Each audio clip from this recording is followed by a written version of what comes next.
Welcome students. आज के lecture में हम unit first wave motion and its application start करेंगे। इसके अंतर्गत सबसे पहले वेव क्या है, तरंग क्या है। Wave is kind of disturbance which transfer energy from one point two another point. यानी तरंग एक प्रकार का विक्षोभ है जो एनर्जी को एक पॉइंट से दूसरे पॉइंट पर ट्रांसफ़र करता है। जैसे हम देखते हैं कि अगर हम किसी तालाब या कोई नदी है, उसका शांत जल है, उसमें अगर एक पत्थर का टुकड़ा या एक स्टोन फेंकते हैं तो वहाँ पर एक डिस्टरबेंस उत्पन्न हो जाता है जो आगे बढ़ता हुआ किनारों तक पहुँच जाता है। इसका कारण यह है कि जब हम पत्थर को गिराते हैं तो वो स्टोन जल में जिस भी स्थान पर गिरता है वहाँ एक गड्ढा हो जाता है, लेकिन जल अपनी इलास्टिसिटी प्रॉपर्टी के कारण इस परिवर्तन यानी इस गड्ढे का विरोध करता है और जल चारों ओर से आकर इस गड्ढे को भरने लगता है। क्योंकि चारों ओर से जो जल आता है उसमें गति होती है, तो जहाँ वो गड्ढा हुआ था उस गड्ढे के भर जाने पर भी जड़त्व के गुण के कारण जल कुछ देर तक आता रहता है, जिससे उस स्थान पर क्या होगा कि जल का तल चारों ओर के तल की अपेक्षा कुछ ऊंचा उठ जाता है। तब तल पुनः इसका विरोध करता है और जल नीचे की ओर जाने लगता है। तो इस प्रकार क्या होगा कि उस स्थान पर जल के जो पार्टिकल हैं, वाटर पार्टिकल्स, ऊपर नीचे गति करने लगेंगे। ये पार्टिकल्स अपनी गति को अपने नज़दीक वाले पार्टिकल्स को दे देते हैं और अपनी पहले वाली अवस्था में आ जाते हैं। यह क्रिया हमारी इसी प्रकार चलती रहती है। इससे क्लियर है कि इस क्रिया में क्या होगा, इस प्रोसेस में जो वाटर पार्टिकल्स हैं वो परमानेंटली अपना स्थान नहीं छोड़ेंगे, केवल अपनी मीन पोजीशन साम्य स्थिति के ऊपर नीचे वाइब्रेट करते रहते हैं और स्टोन द्वारा जल में उत्पन्न जो वाटर में डिस्टरबेंस उत्पन्न होता है वो बराबर रूप से आगे बढ़ता रहता है।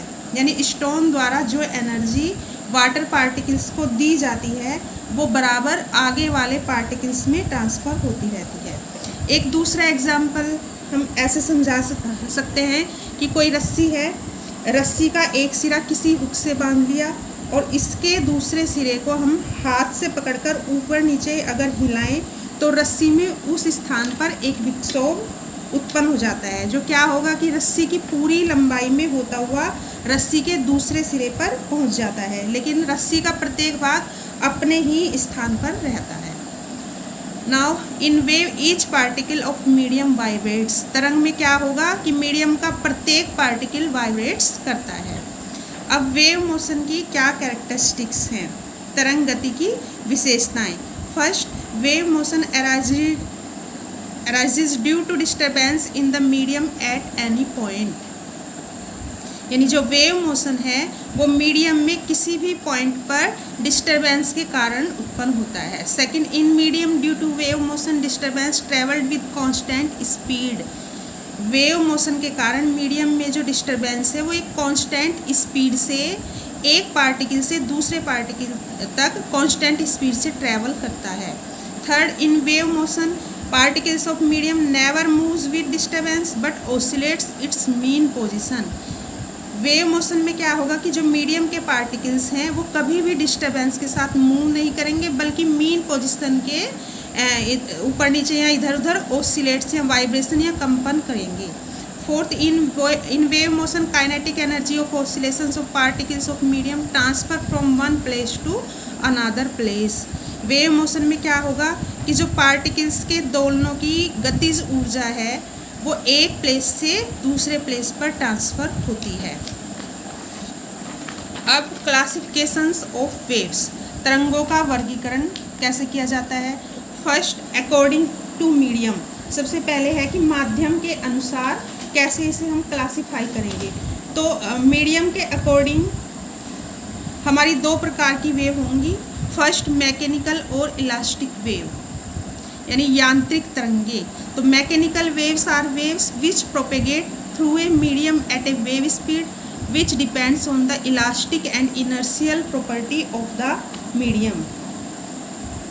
यानी जो हमारी यांत्रिक तरंगे हैं, या ये कह लो जिन तरंगों को चलने के लिए मीडियम की आवश्यकता होती है आगे बढ़ने के लिए, तो उन्हें हम बोलेंगे मैकेनिकल वेव्स। इसके एग्जाम्पल जैसे ध्वनि तरंगे, साउंड वेव या वाटर तरंगे, जल तरंगे। Second, electromagnetic wave. तो इलेक्ट्रोमैग्नेटिक वेव या विद्युत चुंबकीय तरंगे। तो electromagnetic wave does not need a medium to propagate और travel from one place to another. यानी जो इलेक्ट्रोमैग्नेटिक वेव हैं उन्हें प्रोपेगेट करने के लिए किसी भी मीडियम की ज़रूरत नहीं होती है। इसके एग्जांपल जैसे विजिबल लाइट रे वेव या visible light ray, ultraviolet rays, X rays, radio waves, ये इलेक्ट्रोमैग्नेटिक वेव के एग्जांपल्स हैं। सेकंड क्लासिफिकेशन हमारा वेव्स का होगा अकॉर्डिंग टू वाइब्रेशन। यानी वाइब्रेशन के अकॉर्डिंग हम वेव को कितने भागों में बांट सकते हैं। तो first, longitudinal wave. Longitudinal wave यानी अनुदैर्ध्य तरंगे। तो a wave is called a longitudinal wave when the disturbance in the wave are parallel to the direction of propagation of the wave. यानी वे तरंगे जिसमें मीडियम के पार्टिकल्स का जो डिस्टर्बेंस होगा वो वेव की डायरेक्शन, वेव की मोशन की डायरेक्शन में होगा, तो उसे हम लॉन्गिट्यूडनल वेव या अनुदैर्ध्य तरंगे बोलते हैं। इसका एग्जाम्पल ऐसे समझो, जैसे कोई भी एक स्प्रिंग ले लिया और उसके एक सिरे को किसी दीवार पर स्थिर कर दिया। ये यहाँ पर हमने स्प्रिंग के एक सिरे को किसी जगह या दीवार पर या हुक से स्थिर कर दिया, और इतना करने के बाद हम उसके दूसरे सिरे को तेज़ी से आगे पीछे करते हैं, तो क्या होगा कि स्प्रिंग में जगह जगह पर कंप्रेशन यानी संपीड़न या रेयरफेक्शन, विरलन बन जाते हैं। तो इससे है क्लियर है कि जो स्प्रिंग की कॉइल्स हैं वो अपनी मीन पोजीशन से गति की दिशा में ही डिस्प्लेस्ड होती हैं। तो ये एक तरह से लॉन्गिट्यूडनल वेव का एग्जाम्पल है। और इसका जो सबसे इम्पोर्टेंट एग्जाम्पल लॉन्गिट्यूडनल वेव का एग्जाम्पल है वो हमारा साउंड वेव या ध्वनि तरंगे, एक तरह से हमारी लॉन्गिट्यूडनल, यानी सबसे अच्छा एग्जाम्पल इसका एक साउंड वेव या ध्वनि तरंगे हैं। फिर वाइब्रेशन के अकॉर्डिंग सेकंड टाइप है हमारा ट्रांसवर्स वेव। ट्रांसवर्स वेव या अनुप्रस्थ तरंगे। तो a wave is called a transverse wave when the disturbance in the wave are perpendicular to the direction of propagation of wave। यानी वे तरंगे जिसमें माध्यम के कणों का विस्थापन तरंग गति की दिशा के लंबवत होता है उसे हम बोलेंगे ट्रांसवर्स वेव या अनुप्रस्थ तरंगे। तो इसका एग्जाम्पल ऐसे समझो, जैसे कोई ये वेव है हमारी, तो इसमें ऐसे ये चलेगी, यहाँ पर ये क्रेस्ट या सुरंग बोला जाएगा, और ये जो ट्रफ है ये हमारा गर्त होगा। इसका एग्जाम्पल जैसे रस्सी को हिलाने से उत्पन्न तरंगे, तो इस तरह से हमारी वेव मोशन करेगी। या किसी शांत जल में अगर हम पत्थर फेंकें तो जो जल की सरफेस पर, वाटर सरफेस पर उत्पन्न वेव है वो हमारी ट्रांसवर्स वेव होगी या अनुप्रस्थ तरंग होगी।